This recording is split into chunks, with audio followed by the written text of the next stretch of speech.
Are we live?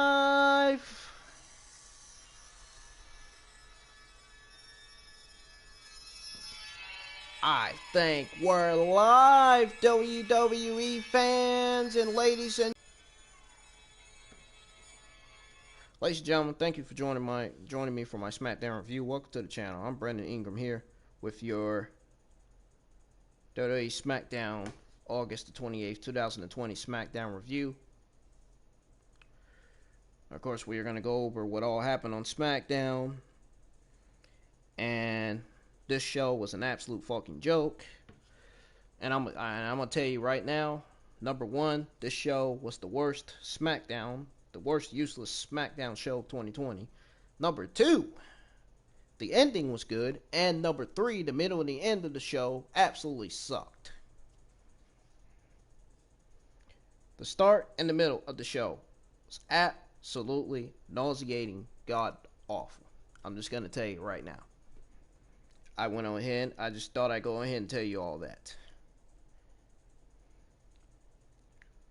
Anyways, folks, be sure you hit that like, subscribe button, turn on the bell for all notifications to never miss a single upload of my Ingram Wrestling News videos that I currently am going to be doing and uploading tomorrow.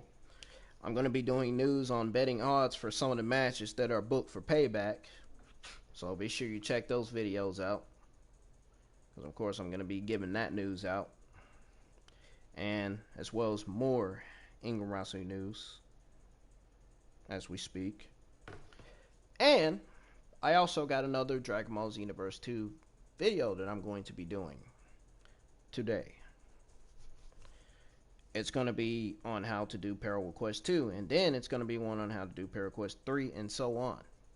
I'm going to be doing Xenoverse 2 videos on how to do all those Parallel Quests. I'm going to do each video one at a time, you know, because I want to take my time, you know what I mean? A man and a woman have to take their time doing what they doing, you know? Always take your time at what you do. Now, normally I don't say this when I'm my evil self. Normally I don't say this stuff.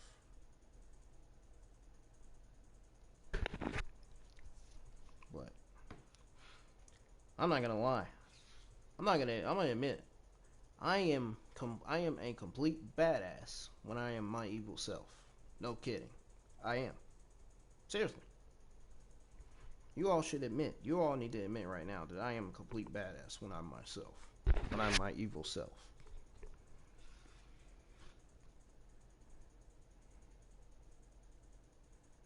Anyways. Also, follow me on Twitter. Of course, that's where I tweet. Ringside News is news that they put out. And that's where I tweet about SmackDown, NXT, and Raw that I watch. I tweet what's going on the show, you know. What I see on the show that I don't like and what I like. Pretty sure you've seen some of my tweets about SmackDown, about the matches that we just watched last night on SmackDown. And the segments and all that bullshit, all that garbage we got on SmackDown last night. But yes, follow me on Twitter. Follow me on Twitch, even though I don't do much on Twitch. Most importantly, subscribe to my YouTube channel, because that's where I do a lot of my content. That's where I upload a lot of my content. Subscribe to my channel. Always, always, always, always, always subscribe to my YouTube channel. Help me get up to 1,000 subscribers and 4,000 watch hours for review. I need those subscribers, folks. I really do. If you are desperately wanting me to give you more good content, I need those subscribers. I need those viewers, you know. I need that stuff. Everybody that has a YouTube channel needs viewers and needs subscribers. You know that, right? Well, same for me.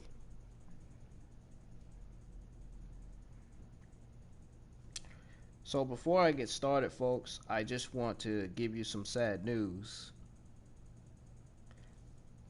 And this doesn't shock many. This shocks some people. I just want to let y'all know that 43-year-old Chadwick Boseman, star of Black Panther, died on Friday after a 4-year battle with colon cancer. He died at the age of 43. Now, folks, this guy was a absolute good actor and a director, and he will absolutely be missed by so many.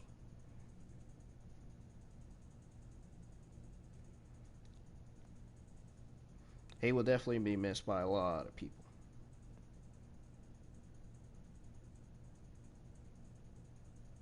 A lot of people's going to completely miss him. No fucking shit. And I've heard that kids have looked up to this guy.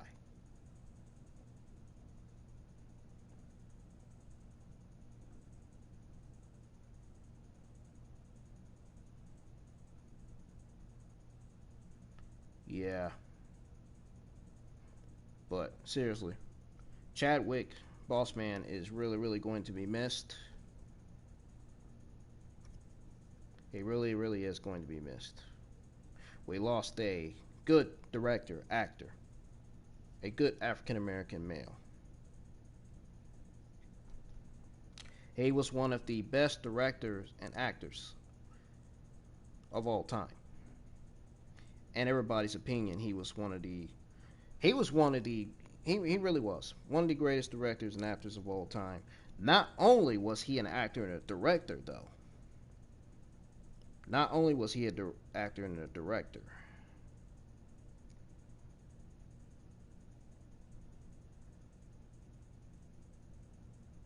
He was also best known for his portrayals of real-life historical figures as well. And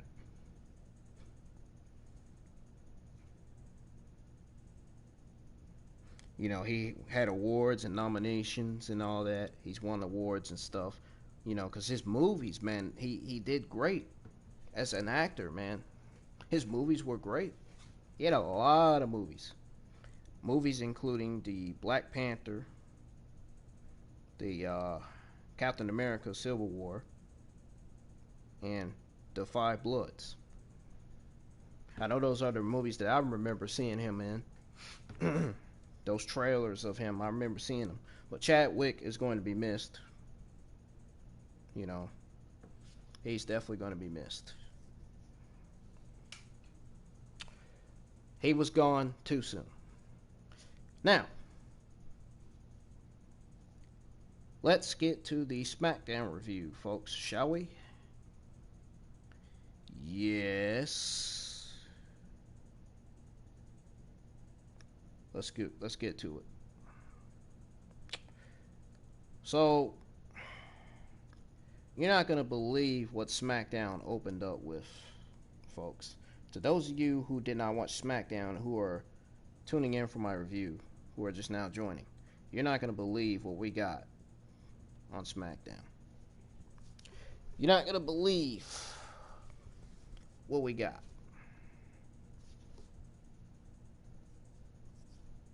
No, seriously, you're not going to believe what we got.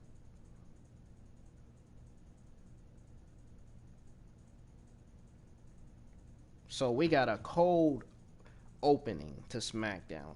They start things off with a recap of SummerSlam main event between Wyatt and Strowman. Now, here I was thinking they were going to show something else. But they showed that instead. So Adam Pearce is then seen in the hallway speaking to the security team. He's trying to ensure that nothing goes wrong with tonight's contract signing. Vince McMahon is in the house as well. He reminds Pearce that it looked like it said remains, but it said reminds. I be looking at it, it's just when I say the word, I get it wrong sometimes. But he reminds Pearce that he needs all three men's signatures tonight. So it appears it won't be a standard contract signing, and that Pierce will need to find all three separately. Very interesting and different. So get this too, folks. Also, Vince announces that there's a Firefly Funhouse segment tonight. And it's clear tonight's show will largely last night's show, folks, was largely centered around the triple threat match that will be taking place this Sunday at Payback. So we got a Hardy and a AJ Styles segment. Yep, you heard it. We got a Jeff Hardy and AJ Styles segment, folks. That's how you know that it was a sign that they were bound to give us garbage that night. That was the first sign that was the first sign that WWE was going to give us garbage. WWE had us prepared. WWE was prepared to betray us as of what we were watching on SmackDown last night.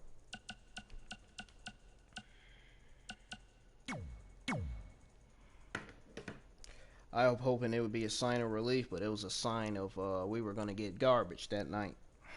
I don't know why WWE's always giving us something bad and not something good. They always do this crap. It makes me sick. They creatively do this stupid stuff, man. It just, I don't know. WWE just has their ways of doing right things, and they have their ways of doing the wrong things. Like that terrible booking match that they booked last night, and I'm going to tell you about it in a minute, because I'm getting close to that match that they booked on the show. Yeah, there was a terrible booking that took place on the show last night. And like I said, we're going to get to it in a bit. I'm probably already getting close to it. Anyways, Hardy starts talking about the victory when former champion, or former Intercontinental Champion AJ comes out. But before that, they got a quick recap of how he won the Intercontinental title thanks to his knee brace. So, when former Intercontinental Champion AJ Styles comes out, he calls Hardy a liar and a cheat for using the knee brace. Of course, you're going to call anybody a cheater for using something that they shouldn't be using in the ring. Using that item as their way of fucking winning, of course. Duh. Styles notes that he's medically unable to compete and that it's Hardy's fault. Oh, yeah, right. You didn't even look like you were injured, AJ Styles. Quit playing dumb. AJ Styles was playing dumb. I looked at him on TV. I said, man, quit playing dumb. You don't look injured. Quit trying to play victim. Hardy says that's unfortunate. He's holding an open challenge for the IC title that night for anyone in the back except Styles. That's what he said. So Styles says Hardy is working the system, and the two go face to face. Hardy hits Styles with a right hand. Segment ends with Cole asking who will take Hardy's challenge up. So it goes on commercial break, and then back from commercial break, Jeff Hardy's challenger is none other than another former Intercontinental Champion, Shinsuke Nakamura. Now, I questioned this. I said, why would they, of all people, would it be Shinsuke Nakamura challenging Jeff Hardy for the Intercontinental Championship?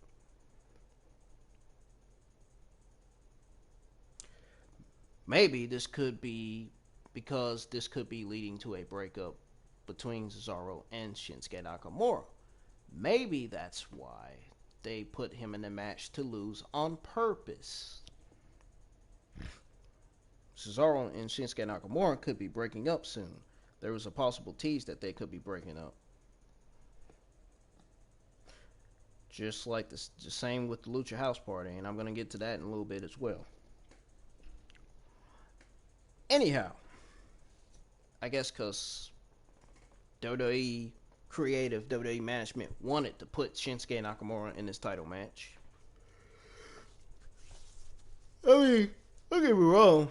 Shinsuke Nakamura is a good Japanese professional wrestler. He just gets used on TV incorrectly, man. He gets wasted on TV. Just like Cesaro gets wasted on TV. Cesaro, most underrated superstar in the WWE, most pound for pound superstar in WWE. Both of these two guys do not deserve to get used on TV like that. Absolutely do not deserve to get used and wasted on TV like that. Just like what I said about Ruby Riott and Liv Morgan back on Raw.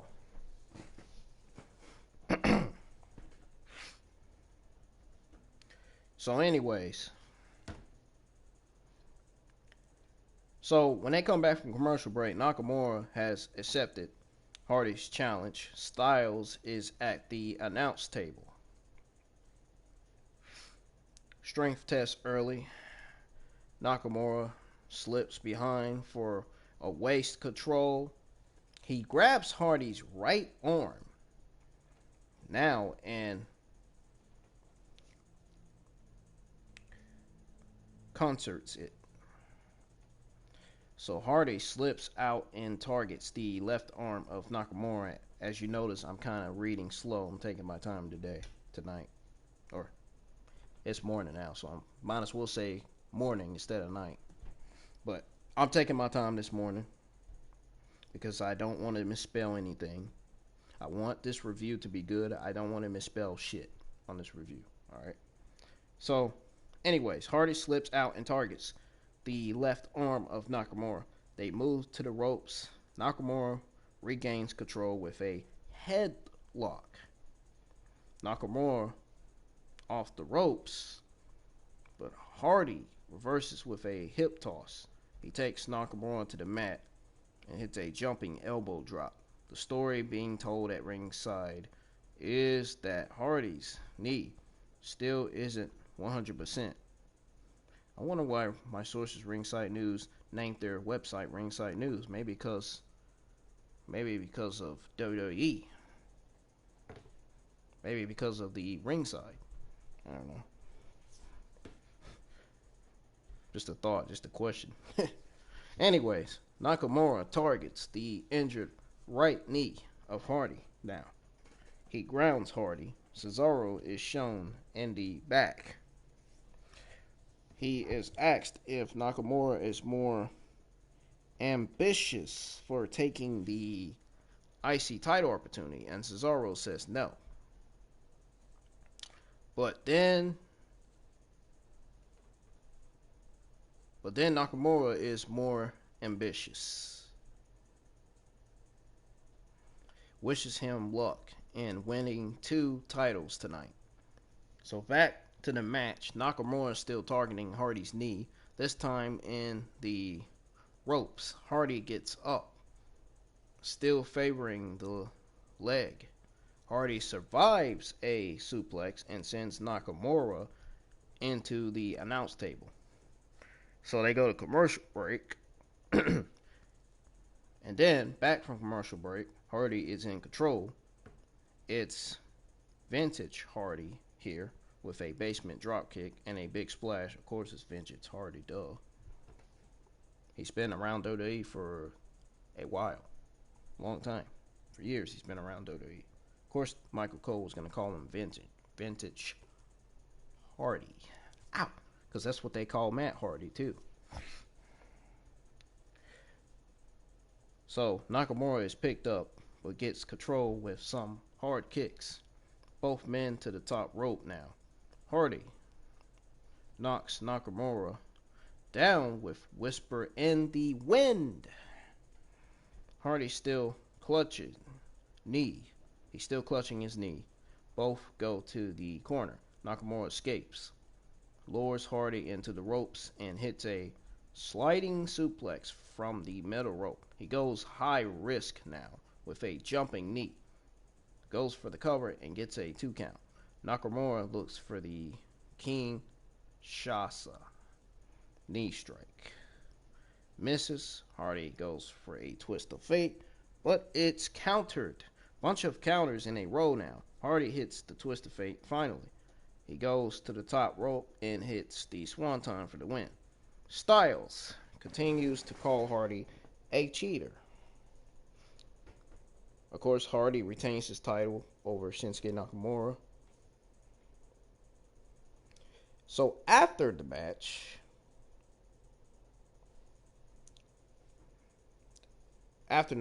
Sami Zayn made his return. Yes, Sami Zayn made his return, folks. He reminds Hardy that he never lost the title and holds his up. Directs Hardy and hits a Haluna kick and calls him a fraud. Styles looks on and they go to commercial break. Backstage, now with Zayn. He's asked why he attacked Hardy. Zayn says he's all about righting wrongs. He calls Hardy and Styles both fraudulent champions.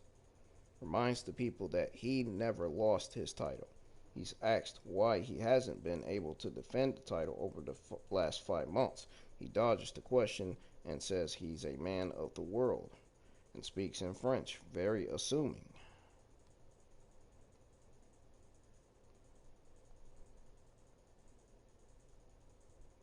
Well, the reason why he's been out the last 5 months is because of the pandemic. Let's be honest. That's the real reason why he's been out, because of this fucking pandemic. And Sami Zayn, being that Sami Zayn's from Canada, you know, there's a lot of coronavirus cases in Canada as well. Oh, there's a lot of coronavirus cases everywhere around the world, man. Everywhere you go, corona cases.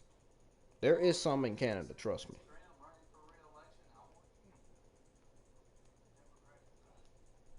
So,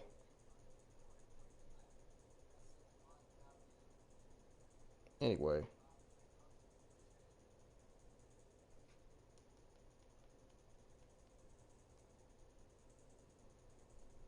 So that's that, folks.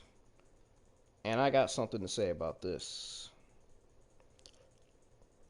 I got something to say about Hardy and Sami Zayn. So, speaking of Hardy, folks, ladies and gentlemen, and WWE fans, at this point, man, the appeal of Jeff Hardy in WWE is absolutely gone. I mean, there's just nothing exciting about it. And to be honest, he needs to be done after his current deal and head to AEW and close out his career with Matt Hardy the way it needs to be done.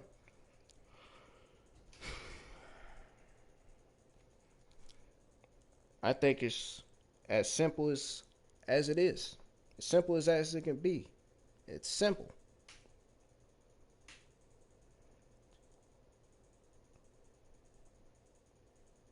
He just needs to be done after his current deal, head to AEW, close out Matt Hardy.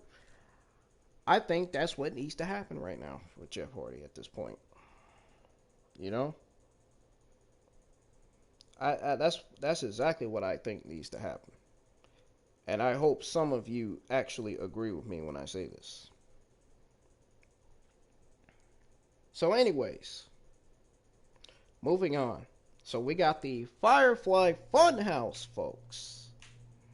Yes, we got the Firefly Funhouse. So Wyatt enters. He says something is missing and shows the Universal title. and says no one is taking it, and that it was nice to see Roman again. Doorbell rings. It's Pierce in a postman outfit. He gets Wyatt to sign the contract. Wyatt said he's just signed a couple of death warrants. Reminds everyone to let him in. End of segment. Oh.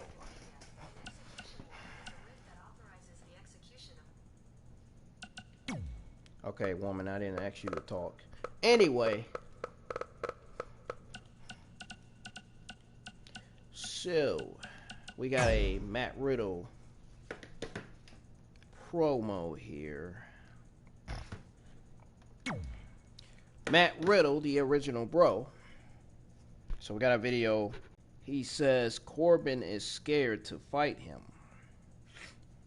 Oh, really? That's because he is, because he's a sorry fucking loser, and his character fucking sucks. Anyways. So Matt Riddle says he's scared to fight him, calls out Corbin as they go to commercial break. Another commercial break. That's about the second, third commercial break already. What is up with WWE with these commercial breaks, man? What is up with this? Anyways, back from commercial break. Riddle is still waiting for Corbin. Continues to taunt him. Corbin finally comes up to the ramp. Folks, guess who it is that's coming up to the ramp? I just said it. And I'm going to say it again, but this time I'm saying it differently. It's WWE's typical garbage. Typical Friday Night SmackDown garbage. King Corbin. I just love saying that because that's what he is. He truly is WWE's #1 typical fucking garbage.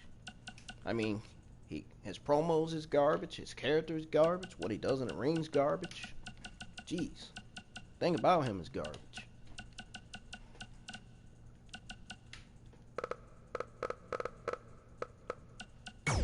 I mean, King Corbin outside of WWE in real life is okay. And he's really good at real life. He's really good at cooking pork and beef in real life. I mean, he does good with that. Don't get me wrong. Now, I know, I understand that he's a good, nice person in real life. But his character, as far as his character and his promos, nah, terrible. Not good. They need to work on Corbin's character. They need to work on his promos. Someone needs to help Corbin with his promos. He is cutting the absolute worst, garbagely terrible fucking promos of 2020. I think the worst superstar that cut the absolute worst promos of 2020 would be King Corbin. King Corbin is not doing good with his promos. He needs somebody to help him with his promos. He's not doing good. Oh, he also needs somebody to help him with his character, because he damn sure sucks at it. His character damn sure sucks. Yeah. His character really, really does suck.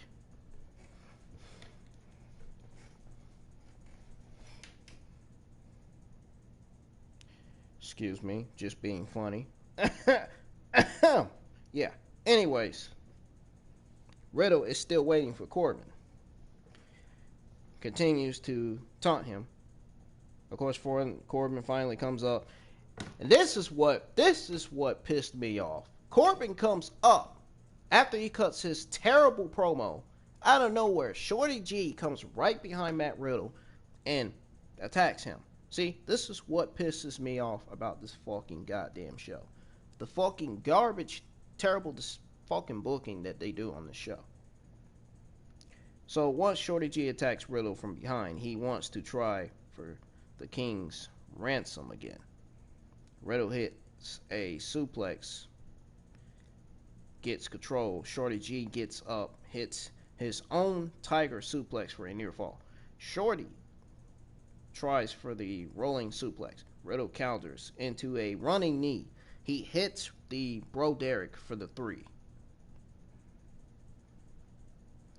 So Corbin tries to attack Riddle after the bell, but is thwarted.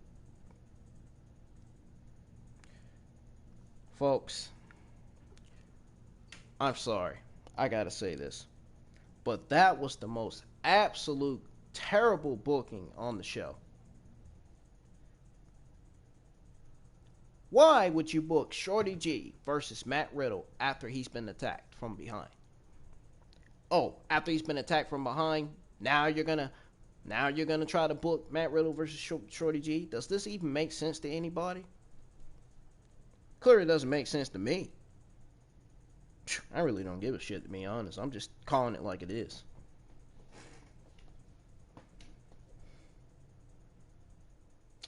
Matt Riddle defeats Chad Gable that quick, folks. That quick. The fact that he defeated him that quick was an absolute terrible booking. Did you see how terrible that booking was on the show? Really? You're booking Matt Riddle versus Shorty G, and it only lasted 1 to 2 minutes. What the heck kind of match is that? You call that building stars? Of course, they are trying to build Matt Riddle, which they are doing a good job building Matt Riddle, but they're not doing a good job using him correctly on TV. Just like Keith Lee.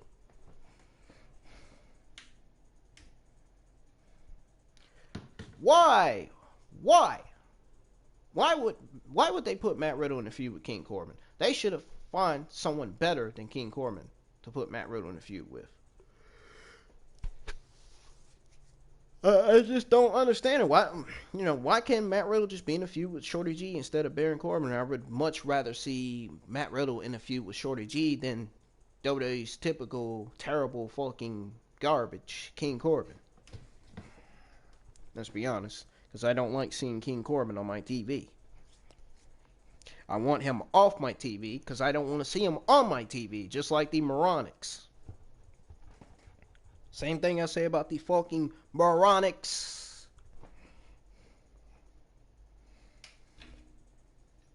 But seriously, this was an absolute terrible booking, folks. This is the shit I'm talking about right here. This is why WWE miserably freaking fails. This is why they miserably fucking fails. Right here. This is why they fail. What kind of terrible booking was this to book Matt Riddle versus Chad Gable on the show? That was absolutely ridiculous. That was absolutely not fantastic at all. That was what you call creatively lazy booking right there.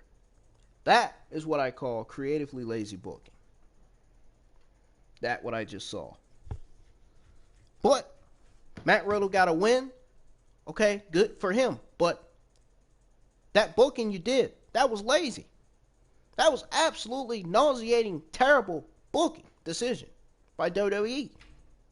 Not cool, man. WWE's got to stop with these goddamn terrible bookings, man.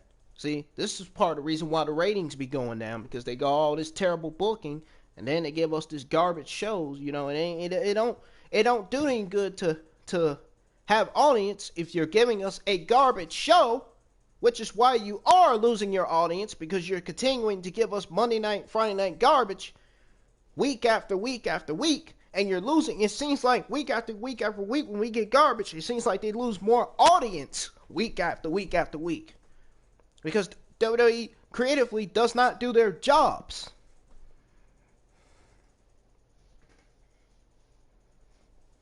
Which is why I say they all need to be fucking removed. Because they don't know what they're doing with these shows. They really don't. They really don't know what the fuck they're doing with these shows. I'm telling you. I probably said this the last 1,000 times on my reviews. On my Monday Night Raw and SmackDown reviews. Matter of fact, I've said this more than 1,000 times. That they don't know what they're doing. They don't know what they're doing. Creatively. Vince McMahon's creative ideas is continuing to be terrible as we speak, man. Ridiculous. I can't see Vince McMahon continuing his run as chairman of WWE any longer. He needs to step down. He needs to let Triple H be chairman. Vince McMahon's time is up. Triple H's time is now. I've said this on my NXT review. And I decided to go on ahead and bring this up again. because it needs to be brought up again for people who didn't hear it. For people who don't know what's going on with WWE management and what's going on with Vince McMahon as chairman, you know, he's reportedly, I've been hearing again that he's reportedly ripping up scripts again, walking out again, because the writers are not writing what he wants them to write. He always wants them to write what he wants them to write. Always. Vince McMahon's always picky about what he wants these SmackDown Raw shows to look like. He is always creatively picky. You know what I'm saying? Have you all noticed that lately, that Vince McMahon has been picky about what he wants on the shows? He really has been. One thing he has been is disrespectful to some of his talent. And that's what I think. Another thing he's been is not careful, not careful. He's not careful. He's just not a nice man in real life. He's really not a nice man in real life. We can clearly see that on WWE television.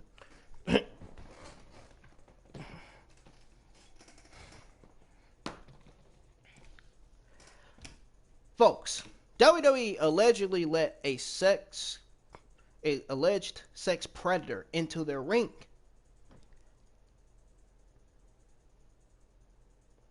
If that isn't a problem to you, then something is wrong. All right? Why would you let a alleged sex predator back in a ring? Are you serious? That's what it said in that screenshot that Ringside News tweeted. What was it? 3 weeks ago? I even told my buddy JD about it. I even tagged his name. I even mentioned his name in a tweet and showed him. That was a crazy headline right there. WWE letting alleged sex predators back in the ring. That is crazy, man. What in the world? Why in the world would they do that? Now I can see why fans are signing a penitentiary to fire Velveteen Dream. But anyways, go back to what I was saying about Matt Riddle and Corbin. Man, folks.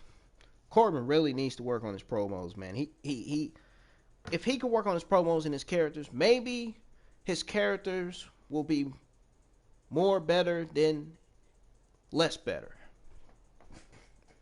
Alright? More promos, less promos. More character work, less character work. New moves, more new moves in the ring, less of the same moves. We don't need to be seeing the same moves in the ring every week. Which some superstars, every superstar hits the same signature, so I guess it'd be the same move. But anyways, whatever. I'm moving on.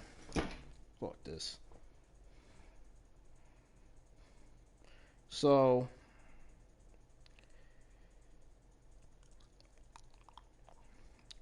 yeah, we see a recap now of Big E and The Miz's war of words on Talking Smack. Oh God. Great. More garb-ish that I have to read. So once we see a replay of Big E's and Miz's war of words on Talking Smack, there's a network exclusive showing that Big E doesn't want to be on Miz TV. He didn't want to be on Miz TV that night, but is contractually obligated. So there's a confrontation between Miz, Morrison, and Sheamus against Big E, Tucker, and Otis. So it said there will be a 6-man tag team match later on that night, which that tag team match happened to be the main event of SmackDown, more like the main event garbage, because that's exactly what it was, main event garbage. Main event god-awfully garbage.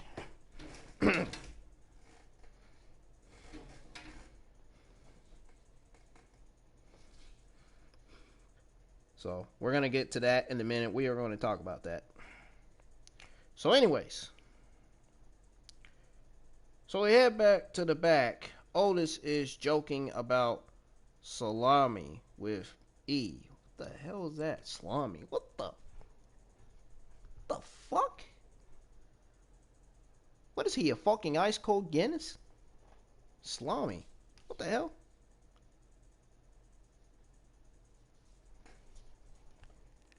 I was just froze after I seen that word salami. Salami. That word salami, I was just fucking froze when I seen that. I said, what the fuck did I just fucking, what the fuck word did I just fucking read? What the fuck kind of word did I just said? What did I just say? What did I just read? What word did I just fucking read? What is salami anyway? What the hell is that? Does anybody know what the hell that is? Anybody in the chat? Anybody that's watching this live stream? Anybody know what the hell that is? I don't know. I don't care. Anyway, Bayley and Sasha head over. Bayley jokes that some people can only handle a tag team championship. Or should I say, handle a tag championship, because that's what it said. And leaves. So they head to commercial break. And back for commercial break. Pierce is trying to get Roman to sign the contract. He knocks on his locker room door and doesn't get a response. So, we got a backstage interview with, oh God. Folks, you know who we got a backstage interview with, right? A guy that I am tired of seeing on my TV. A guy's name that I'm tired of hearing on my TV on SmackDown, because I'm sick of seeing him on my TV. I wish he would head over to Raw so I won't have to see him on my TV anymore. So they had a backstage interview with King Corbin. They had an interview with King Corbin.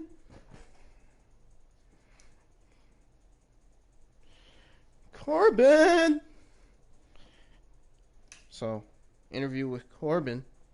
He says he's going to break all of Riddle's toes this Sunday at Payback. The match is confirmed for the pay-per-view by Michael Cole. This match is absolutely probably going to steal the show. Depends on what Corbin does in the fucking ring, because you know he kind of sucks at what he does in the ring, too. Y'all know that, right? Yeah. Just thought I'd put that out there. Anyways, we got my favorite best duo in all WWE, the Golden Role Models segment. They are both the best things going in all WWE. You know who I'm talking about. Sasha Banks and Bayley. Sasha Banks with that sexy voice. And Bayley. We should call her the cool woman with the nose piercing. The woman with the two belts. Bayley those straps. Hopefully I got that right. If I didn't, I'm going to slap myself in the face. Nah, I'm not going to do that. But, so, we got a Golden Role Model segment. We got a recap of both women's title matches from SummerSlam, where Sasha lost to Asuka while Bayley won.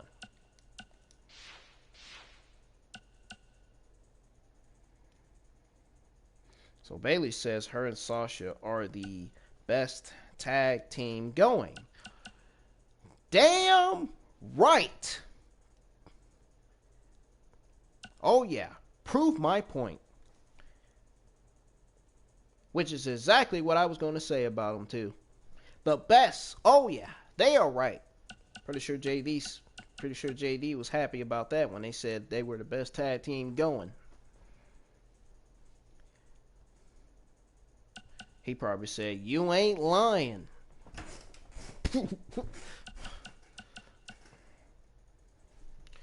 shit. Bayley and Sasha Banks really ain't lying, because they are the best tag team going in WWE and all WWE. What I didn't like was the simple fact that they put Shayna Baszler and Nia Jax in the tag team title match. How is Shayna Baszler and Nia Jax a team? They're not even a fucking team. It's like they completely lazily throw them in a tag team title match. I don't know what the word was that I was looking for. But it's just they use their laziness and their excuse to throw Shayna Baszler and Nia Jax in the title match. Creatively lazy right there. That was just creatively lazy, man. Well, it's better than putting the Moronics in the tag team title match. I can tell you that much. Undertaker versus Fiend, who will win? It's a whole lot better than that. It is a whole lot better than seeing the Moronics in that title match. The Iconics, the Moronics, the Stuponics. You know who I'm talking about. So, anyways. Pretty sure you know where I got that from. Enlighten me, because you know exactly who I got it from. He's my #1 favorite podcaster in the IWC. Not gonna say his name, but pretty sure you already know already. It's my inspiration for what I do with my Monday Night Raw, SmackDown, and NXT reviews.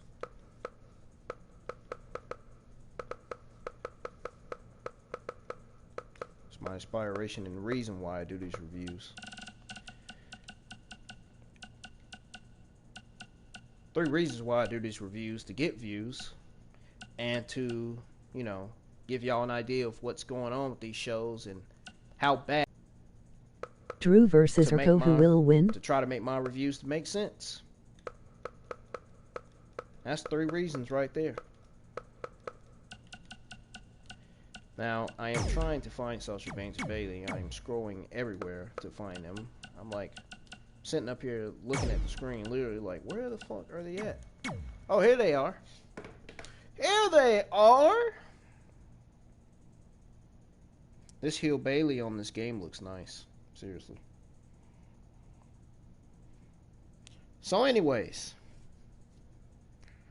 Bayley says her and Sasha Banks are the best tag teams going. You ain't fucking lying about that shit, because you two are the best tag team going. You are the best things going in NXT, WWE, SmackDown, Raw, and all of WWE.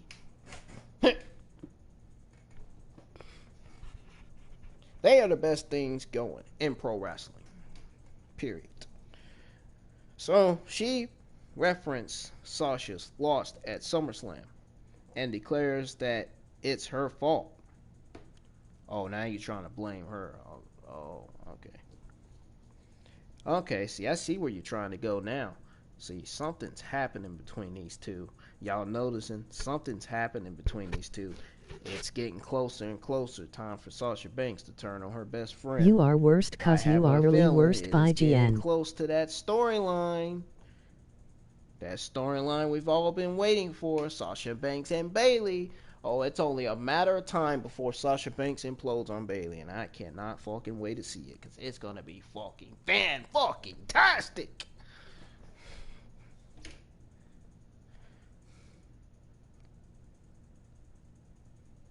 So anyways, she brings up Banks' consistent inability to defend a women's title. Bayley says that's in the past now, though, and to move forward. She wants her to move on, basically. And it says they're in it together. Oh yeah, sure you both are in it together. Sure, I bet your run as tag team champions are not going well. Obviously not going well because Nia Jax and Shayna Baszler is in the match. Is in the feud with Sasha Banks and Bayley. I don't know why. Nia Jax and Shayna Baszler at this point shouldn't even be teaming up together. So Bayley notes that on Sunday, the pair cannot lose the women's tag titles to Nia and Shayna.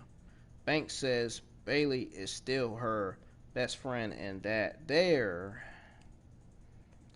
ready for Sunday. Baszler and Jax shows up on the screen. They say they despise each other, but will team up because they want to beat up Bayley and Banks. Oh yeah, sure. You want to beat up, you and Nia Jax just want to beat up Banks and Bayley just so you can completely fucking bury them in a fucking pay-per-view that they shouldn't even be defending their titles in. It's not making any sense. And first of all, why would you even book a women's tag team title match for Payback anyway, knowing that Sasha Banks and Bayley are going to lose the titles? Why would you give them opponents that are better than them? Why would you of all people WWE, why would you give Sasha Banks and Bayley, Nia Jax and Shayna Baszler as their opponents for their women's tag team titles? This tag team match for the women's tag team titles, this match just doesn't make any sense to me. It just doesn't. Ugh. I don't know why, it just doesn't make any sense. Nia Jax and Shayna Baszler as a team just doesn't make sense to me either. How is Nia Jax going to go from coming from suspension to being in a women's title match? What did she even do to deserve to be in a titles match to begin with? I'll tell you what, absolutely nothing.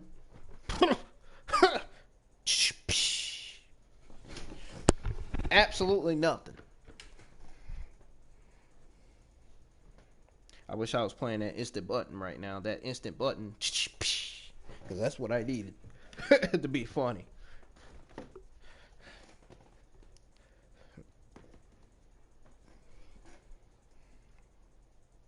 So Banks responds. She says she knows what she wants and will get her vengeance. End of segment. Yeah, and they're going to be losing at Payback. They're going to be losing their tag team titles because of Bruce and Vince McMahon. Because you know they wanted this match for Payback. Oh, they wanted this match for Payback just so they can completely waste and bury Sasha Banks and Bayley on that Payback pay-per-view this Sunday. Oh, I can't fucking wait. I can't fucking wait. Yeah, so Sasha Banks and Bayley can lose under 1-2 minutes in the match, only for Shayna Baszler and Nia Jax to become the new women's tag team champions. Oh, I can't fucking wait. Enlighten me. Oh, terrible idea, man. Terrible decision by WWE to put this match on the card for Payback. Why? Look at this, man. Look how many pounds Nia Jax is. Look at the size of Nia Jax.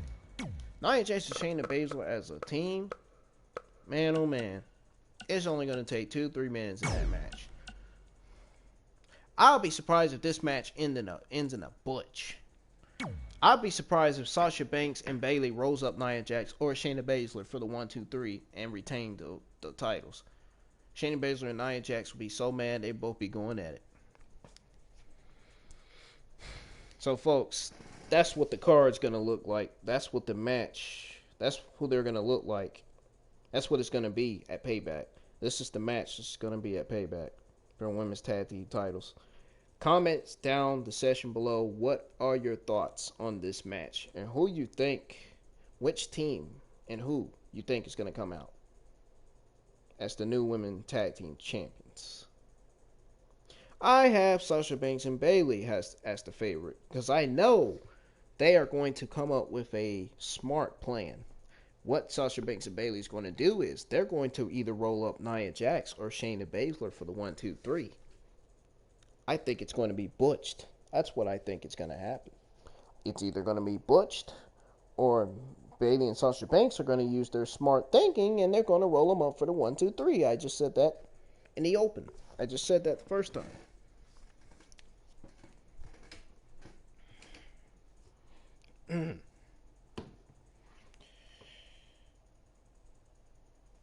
That's what I think. But for Shayna Baszler and Nia Jax to be teaming up in this match against Bayley and Sasha Banks, you might as well say Bayley and Sasha Banks is going to lose those titles, and it's going to be...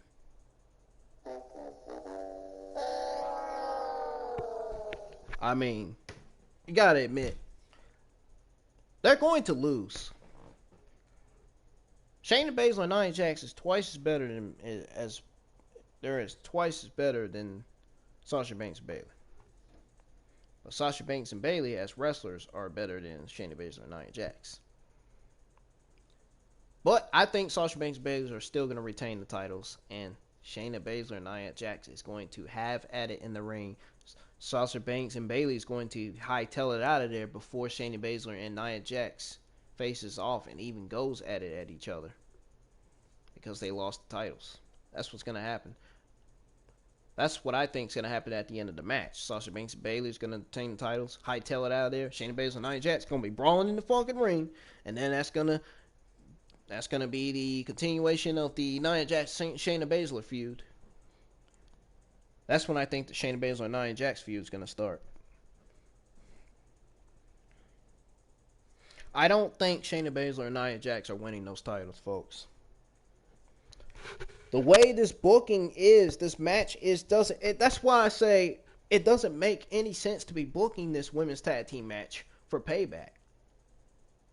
There's going to be a lot of good decisions in this match and a lot of bad decisions in this match. And I can tell you right now, there's a lot of bad decisions that's going to happen in this match. I just can't see this match being booked for Payback. I think they just need to take it off. They need to take it off. Bayley and Sasha Banks don't deserve and shouldn't have to defend their women's tag team titles against Shayna Baszler and Nia Jax for Payback. I'm sorry. I just don't agree with this. I don't fucking agree with this. They shouldn't have to defend their women's tag team titles. Why would they defend their women's tag team titles against Shayna Baszler and Nia Jax when they're not even a freaking team? We're not even a freaking team. And you're opting to have Sasha Banks and Bayley defend the tag team titles. This is what I'm talking about. Creatively lazy, man. You just randomly threw Nia Jax and Shayna Baszler in the women's title picture, and you don't even care about the women's tag team division? You might as well burn those tag team titles. You might as well take those tag team titles and throw them on the ground and set them on fire. Because at this point, the women's tag team division doesn't even matter to WWE anymore. The only tag teams in the women's division you got is the Moronics, the Stuponics, the Idiotics, the Moronics, the Iconics. Well, you don't have Bliss and Cross anymore because, well, that breakup is over. They broke up. So you got the Moronics, Bayley and Sasha Banks, golden role models. And then we once had Kairi Sane and Asuka, but they're not a team anymore because Kairi Sane left WWE. You got Kaden Carter and Casey from NXT, Dakota Kai and Kelly Gonzalez from NXT. Heck, Sasha Banks and Bayley could be defending those women's tag team titles against other tag teams on NXT, other women's tag teams in NXT. I just think, you know what, the tag team titles should just be burnt to the ground because at this point, WWE just doesn't care about their women's division. This division needs to freaking merge. This division needs to freaking merge. Women's division needs to merge. Just like the tag team division. Same with the tag team division. If you're not merging the tag team or the women's division, then you, WWE, creative management, you guys are a bunch of idiots. If you're not going to merge the women's tag team division and the men's tag team division. If you don't think that WWE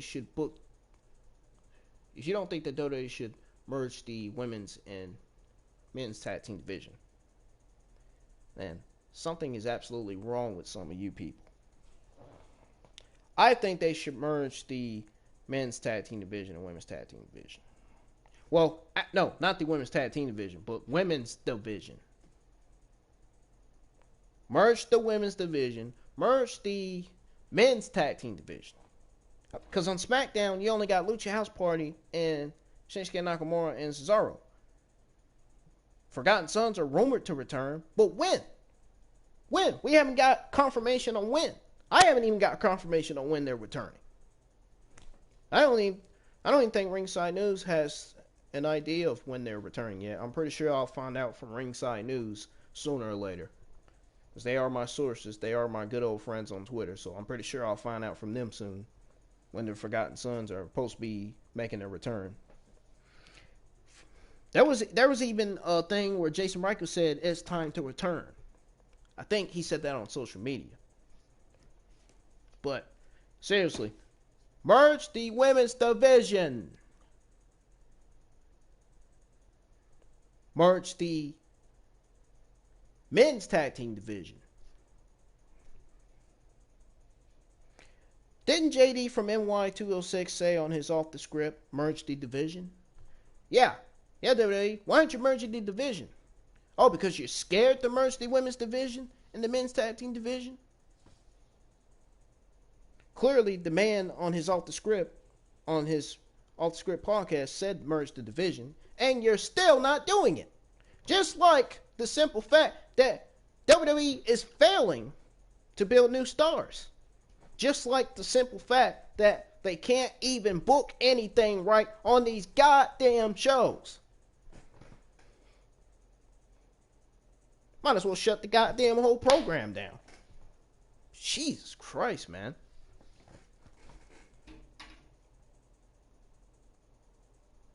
Telling you, WWE's nothing like it used to be no more. All these goddamn garbage bookings, all these matches. And then, here's the part that made everybody mad the most. This Monday Night Raw, they changed Keith Lee's theme entrance. If that doesn't let you know that WWE is dumber than they look, then so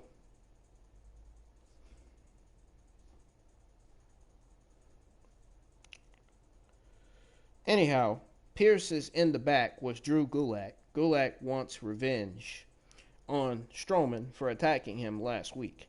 He hits Strowman in the back with a chair. Strowman no-sells it. Pierce confronts Strowman and says he needs him to sign the contract. Strowman says he's only signing the contract if he gets to fight Gulak next. Commercial break. So it goes on another commercial break. How many commercial breaks have we had? 5, 4, 5, 6. Dang, I'm getting tired of this bullcrap. Commercial after commercial after commercial. How many commercials are you going to have on these goddamn shows? Seriously. Oh, man. You have got to be fucking Satanly kidding me.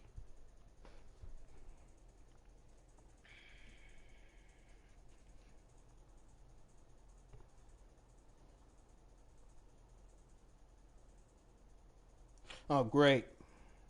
Gulak wants revenge on Strowman for attacking him last week. So he hits Strowman in the back with a chair. Strowman no-sells it, of course.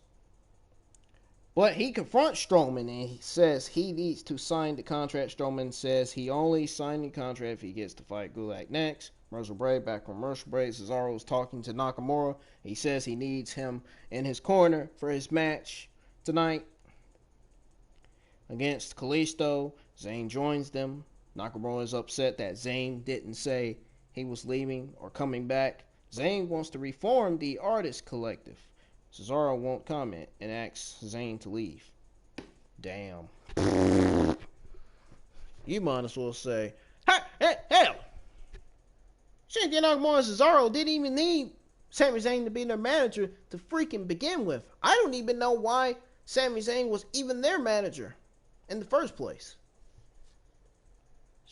Cesaro and Shinsuke Nakamura didn't need Sami Zayn as a manager for, Cesaro and Shinsuke as a team. They didn't need Sami Zayn. They were doing good as a team. Seems like every time Sami Zayn's around, they fail. It seems like every time Sami Zayn's not around, they don't fail. Notice that. They did good without Sami Zayn. But they've also been absolutely wasted and buried on TV without Sami Zayn too.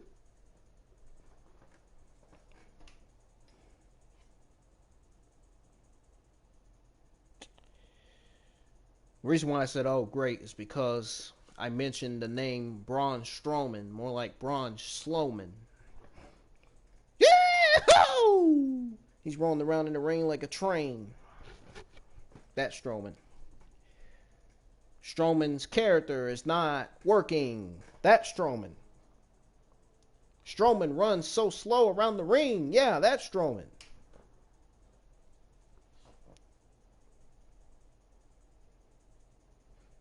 Strowman lost to Bray Wyatt. What he gets? That's Strowman.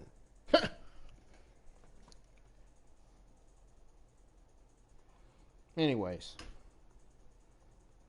We got Strowman versus Gulak. Oh, great. Now I got to retell y'all what happened with this match. This match was boring, more like slurring. It was boring and slurring.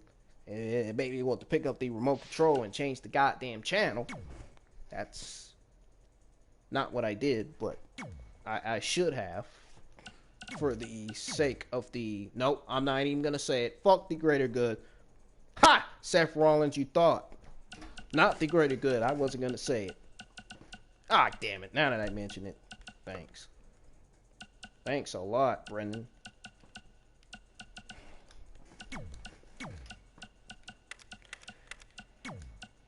But seriously, this match was boring.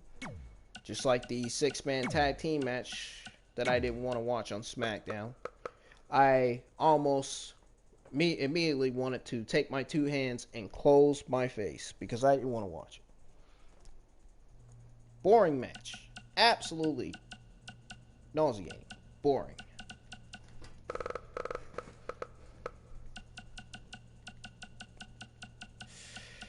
Man, SmackDown has got to work on their bookings, man. I'm telling you.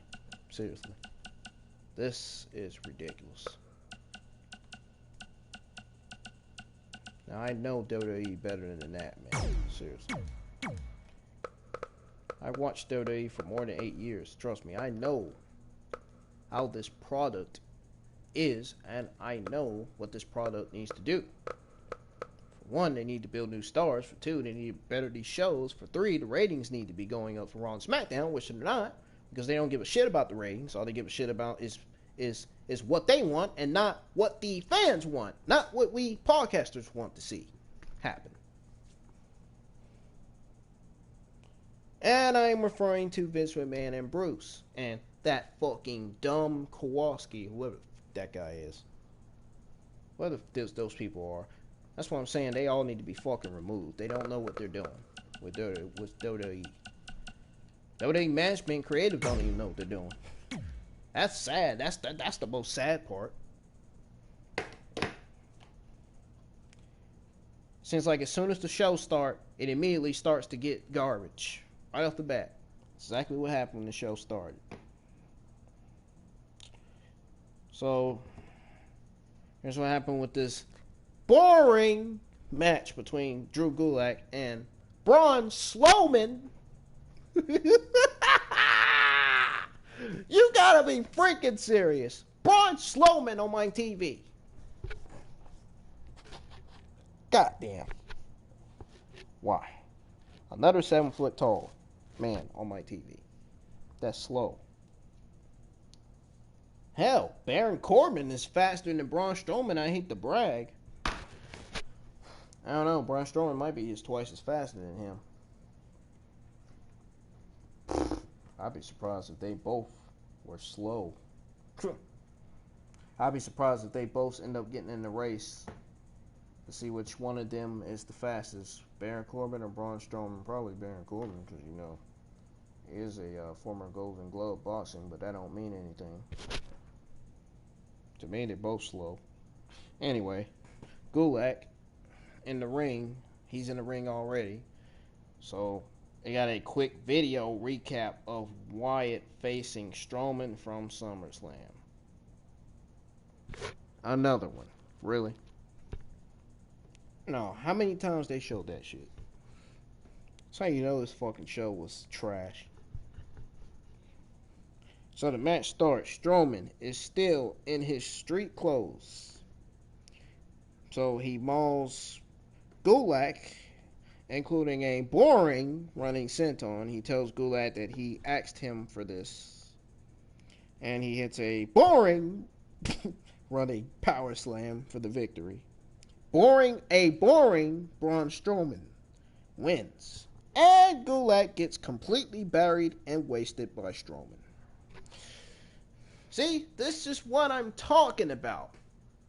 They are always burying their good talent that they got on the roster. See, now Drew Gulak did not deserve this freaking loss. He is a talent. He's a young talent on the SmackDown roster. Why is he being buried? Why is he getting used and wasted and buried already? Are you serious? So you're opting to waste Gulak in this match against Braun Strowman that night. If that doesn't tell you that WWE is beyond dumber,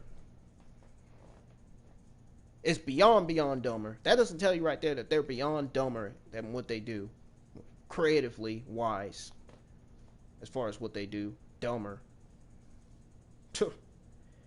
You might as well say the word creation is better than the word dumb.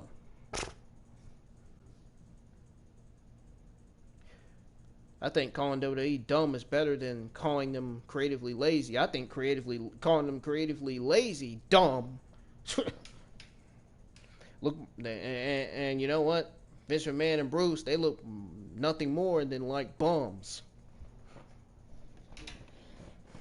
They look like bums. Old bums.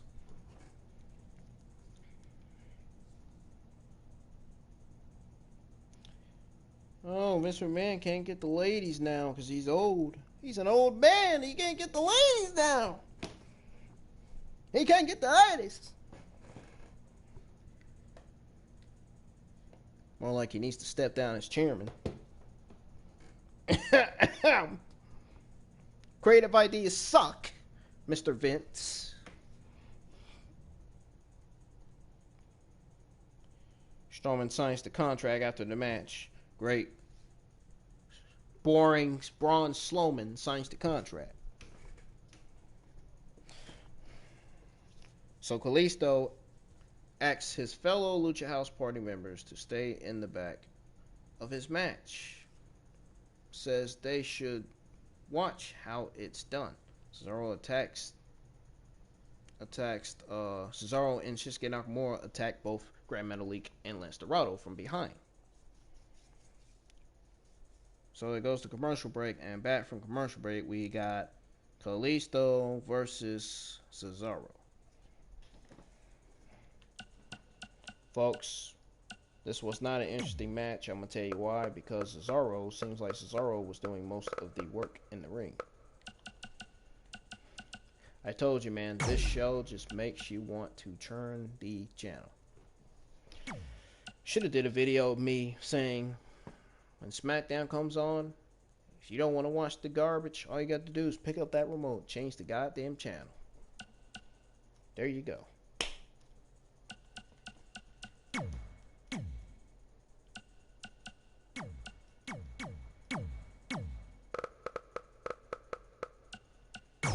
Yep. Kalisto doesn't look like that anymore. He is in the greatest shape of his life, so as he claims to be. He really is, though. You gotta admit.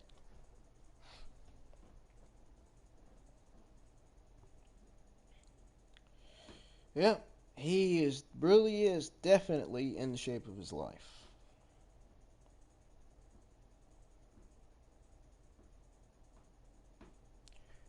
So, before I read to y'all what happened with this match, let's go back to what I said about Sasha Banks and Bayley.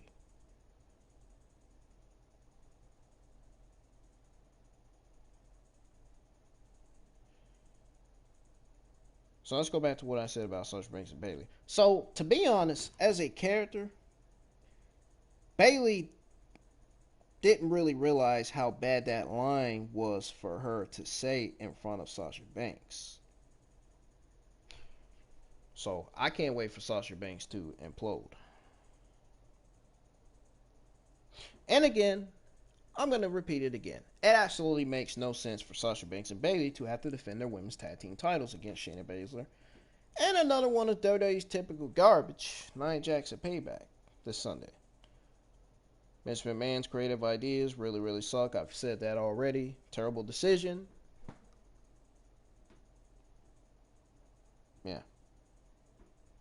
So, now, I questioned everybody on Twitter. I said, what the fuck kind of SmackDown show is this tonight? Folks, this SmackDown show definitely felt like the show was actually being written off instead of written in. I mean, just saying. But anyways, here's what happened with this match between Cesaro and Kalisto. So, and Nakamura's story being told is that Kalisto is upset about his partners not being able to bring home the gold. Cesaro is out with Nakamura. The match starts. Cesaro shows his power, taking control early.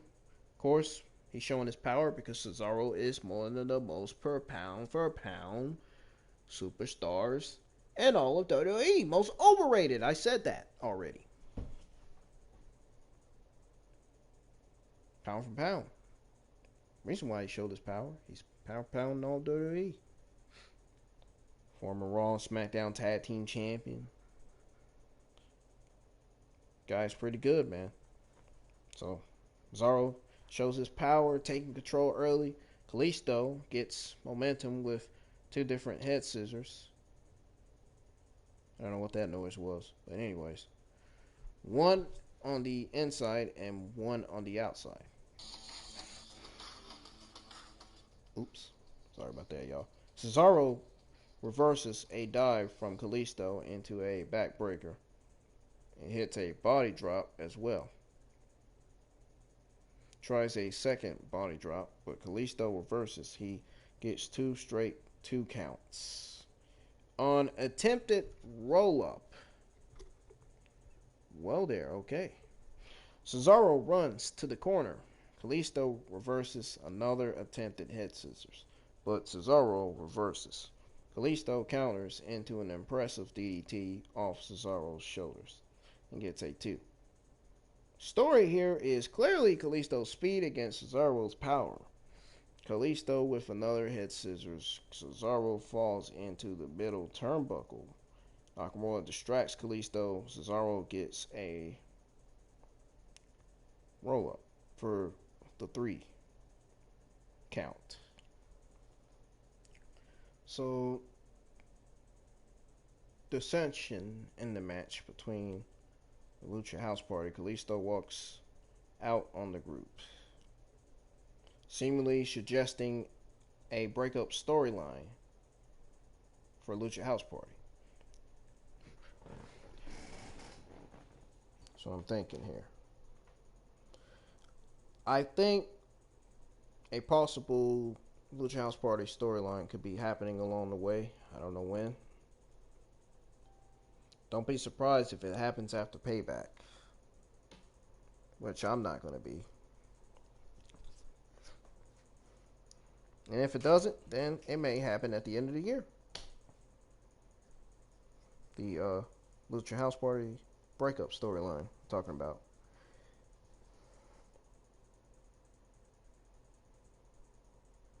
So, we know it's not going to be undisputed.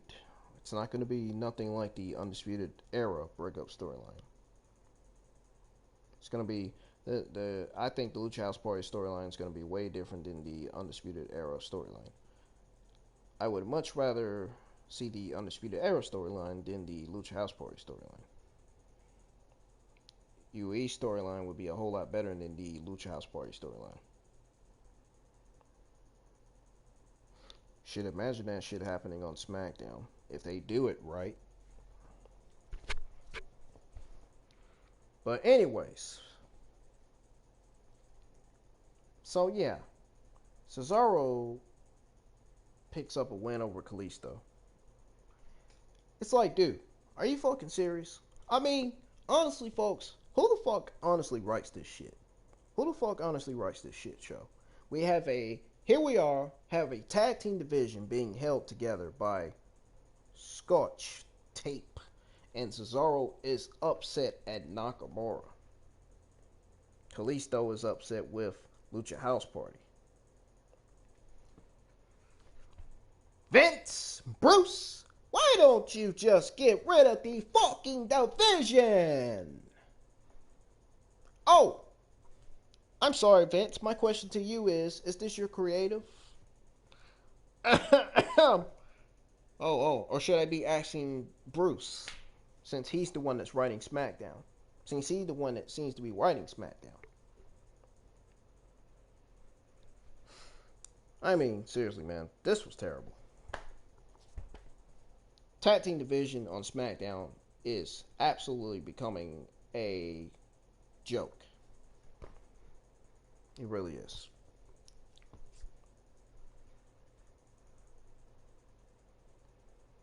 Tag team division's not looking good. It's really not. And now they're talking about splitting the Usos up. Now that's making it even worse. Could have been using the Usos. You could be using the Usos. Now you want to split the fucking. Now it's rumored that the Usos are splitting. What are you splitting the Usos for? Not to mention, they are a SmackDown tag team. You might as well consider them in the tag team division.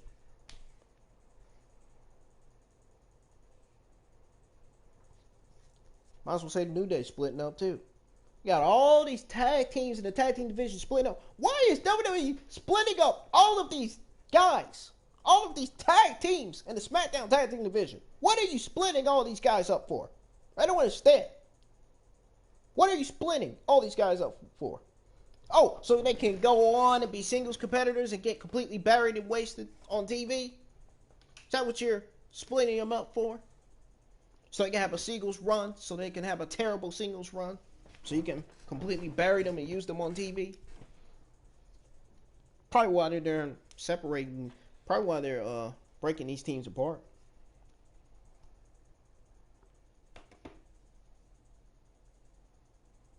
I'd be surprised if they broke all these teams up because the Undisputed Era is gonna debut.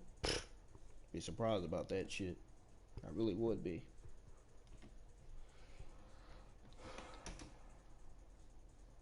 Telling you right now, I think the brand that Adam Cole should go to is SmackDown, because I think Adam Cole would help SmackDown, would lead SmackDown like he did with NXT. But seeing as that the way they're going to use him, if I was Adam Cole, I wouldn't even go to the main roster right now. Main roster is looking like fucking shit show. Both main rosters, both of the Raw and SmackDown rosters just look completely just fucked up.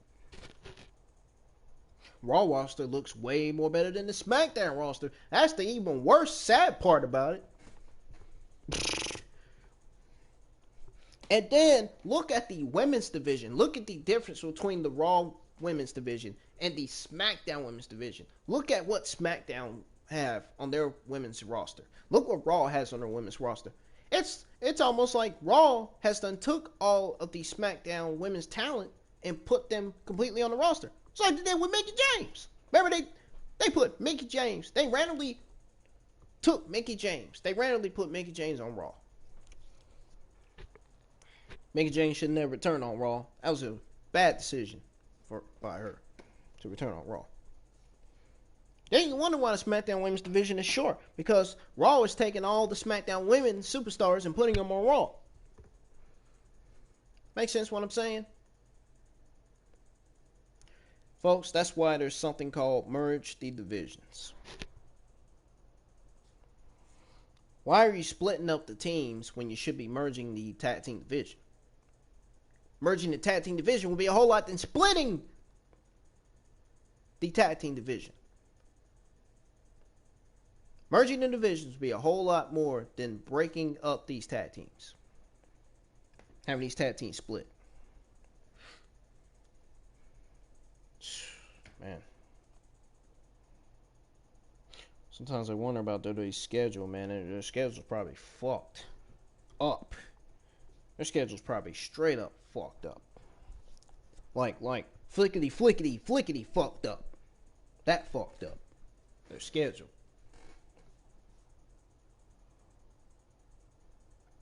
I doubt it's flickety fucked up. Just like Vince McMahon is. Just like Vince Kennedy McMahon. They head back. They head to the back, and it's, oh God. It's the chairman of WWE, the terrible chairman of WWE, Vince McMahon. Pierce knocks and enters, says he just needs Roman's signature. Vince reminds him he needs all three, and to knock Roman's door down. Pierce is off again as they head to commercial. So back from commercial, as Cole hypes up the Thunderdome. You're not hyping up the Thunderdome enough.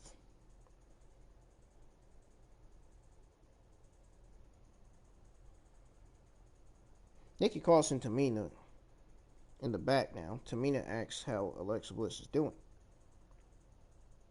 Bliss shows up and says she's never been better. Cross talks about Bliss's hair, which has a dreadlock in it. Cross says, excuse me, I'm tired. Cross says it's not the best idea, as it reminds her of the Fiend. Bliss gets mad at Cross, says she should support her, and smashes Cross' mug. Heel turn here is more than likely for Alexa Bliss. It's a 98% possibility, given the fact that she's in love with the Fiend. Given the fact that she's obsessed with the Fiend. She loves the Fiend. So anyways. Oh God. Miz and Morrison. Hey. Ho, more like Miz and Morrison. Hey. No, get off my TV. It's Miz and Morrison. Hey, no, get off my TV. In the back with Sheamus. And Sheamus wants to go over the game plan for their 6-man tag match. Morrison says that I wish Morrison was a singles competitor rather than a tag team competitor. Morrison says that they have to keep all three on the apron. Pretty funny. Sheamus is confused. Tells them to just follow his lead. The faces are out first, led by Heavy Machinery. Which begs me the question about Otis' chest. Are those titties? I'm just joking. Led by Heavy Machinery and then Big E. So Otis has a lunchbox Money in the Bank case now. Oh, really? Yeah, not only that, he carried his bigger one of his briefcases, as if he was working out with them. Quite fitting. So, he go to commercial break. As Cole reminds everyone that Roman still needs to sign the contract. Of course, we know that. And back from commercial break. Pierce opens Roman's door. We see Roman for the first time. He reads the details of the contract, but hasn't signed yet. So we get Heavy Machinery and Big E versus, oh God, Johnny Drip and you know who. The Miz.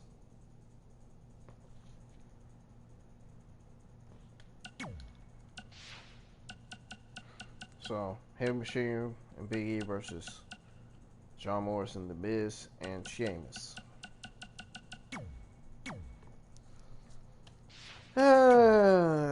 thought it could be any worse. It's the main event, finally.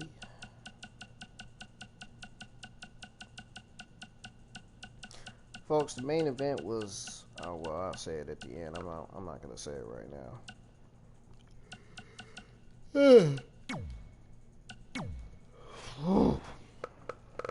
Now, one thing, I'm ready to end this review because I am getting tired. It is 1:31 in the morning. I'm ready to get some ice cream so I can get my teeth brushed, my mouth swish, and go to fucking bed.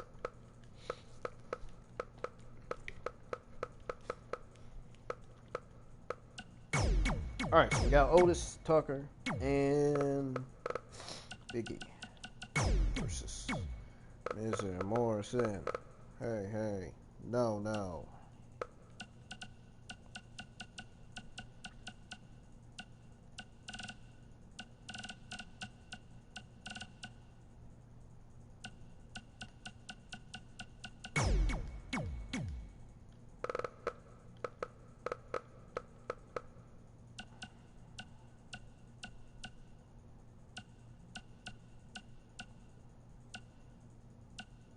Y'all just knew I was gonna say the same stuff.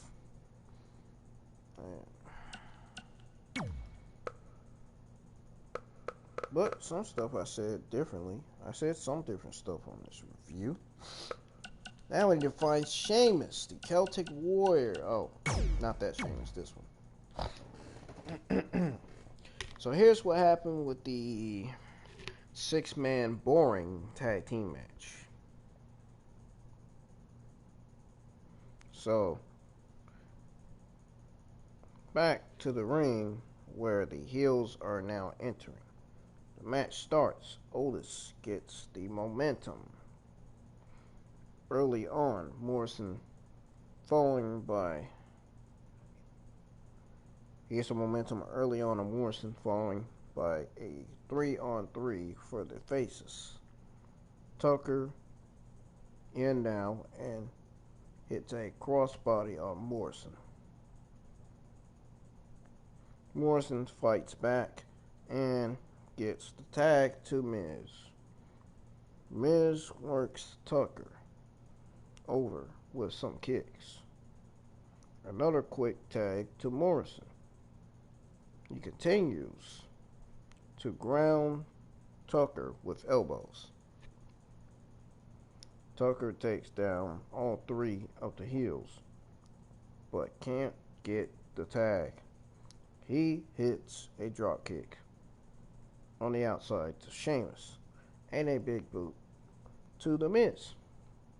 Sheamus walks to the announcer's table and rings the bell to distract the faces as they head to a commercial break. Oh God, not that again. Not that same word again. Said that about 6 times in this review.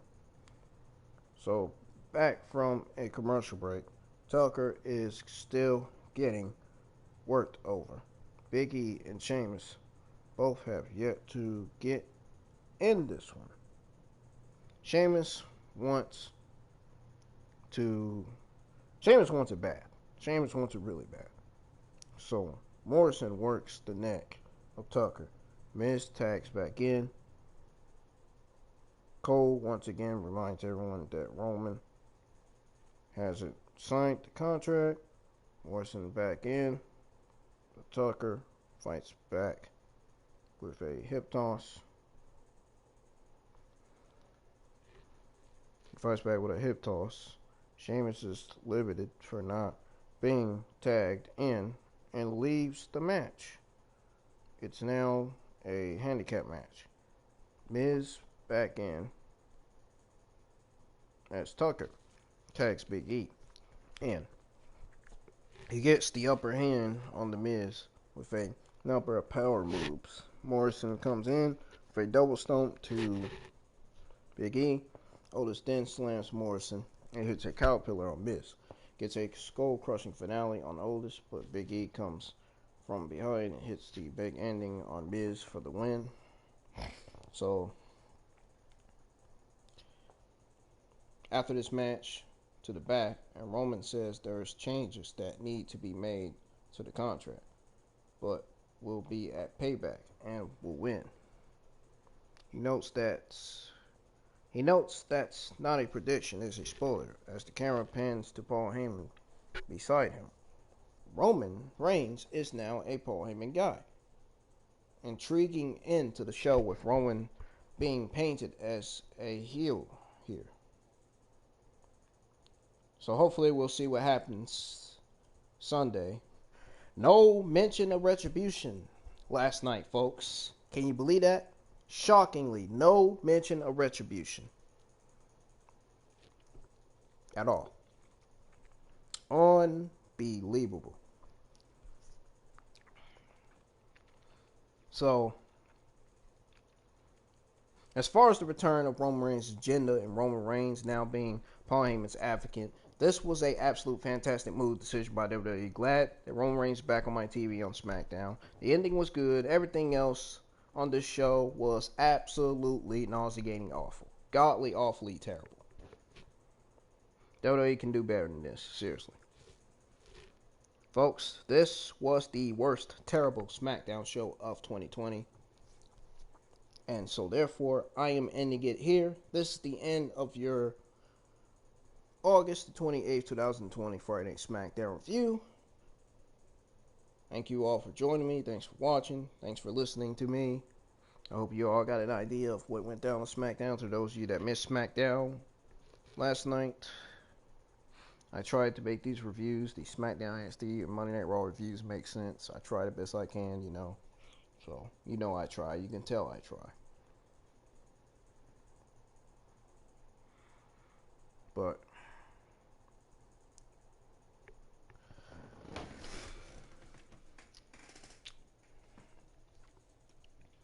seriously though, I try to make them make sense. Just like I do my Ingram Wrestling News videos to give you the news that, to give you the important news, the important WWE and AEW news that you need to know, the important Impact news as well, pro wrestling news, all that.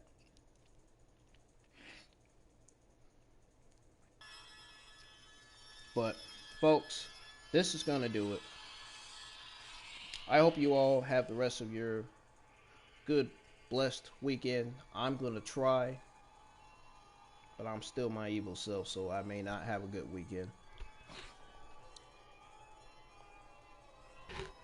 But I am going to be doing some Ingram Wrestling News videos today and uploading them to YouTube, sharing them on Twitter, because I want to do some videos because I want you all over on YouTube, I want y'all to see news on betting odds for some of the payback matches that Ringside News did news on. Some of the payback betting odds for some of the payback matches I've already tweeted on Twitter that Ringside News put out. Well, I'm going to be looking through the WWE and AEW news to see what Ingram Wrestling News videos that I'm going to be doing, see what news I'm going to be putting out on my Ingram Wrestling News videos. You'll see. You will find out for yourself once they get uploaded to YouTube. So, folks, be sure you hit that like, subscribe button. Always have on that bell for all notifications to never miss my content, to never miss my Monday Night Raw and NXT Friday Night SmackDown reviews that go live each and every week. Never miss my Ingram Wrestling News videos. And to never miss my Dragon Ball Xenoverse 2 videos that I'm doing and working on to upload, showing everybody that is just now buying Xenoverse 2 how to complete all the peril quests. Now, one of the 3 videos is already on my YouTube channel. It was released yesterday. I uploaded yesterday, so it's on there. So you want to check it out. Those of you that play Xenoverse 2 that want to know how to complete Peril Quest 1. But the good thing about it is it shows you the buttons. I said it on the video. It shows you the buttons when you first start the Peril Quest. And I'm also going to be doing some videos I'm going to be doing some World of Tanks videos of me showcasing all of my tanks in the garage. Again, there's going to be World of Tanks videos of me showcasing all my tanks I have in the garage, which I have a total of 195 tanks. I'm going to start with Tier 2. So that's probably going to start. I'm probably going to do that starting next week. And a lot more content coming on my channel. So, folks, I am getting out of here. Have a good day. I hope you all, like I said, enjoyed my review. I'm going to have a poll asking how was my August 28th, 2020 review on Twitter right after I end this live stream, after I end this review here. So,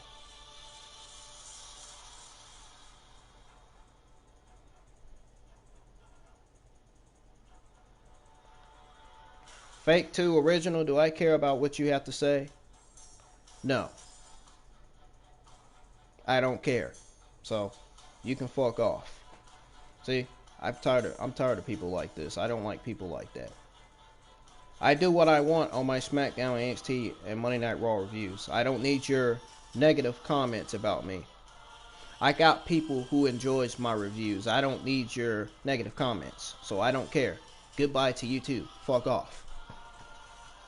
Those of you that were watching my SmackDown review, have a good day. I'm out of here. I'm tired of this negativity on social media. Makes absolutely no sense. Grow the fuck up, people. Stop talking shit about my content. If you don't like what I do on my channel, why don't you unsubscribe? Why don't you quit watching my videos and click off? Simple. Have a good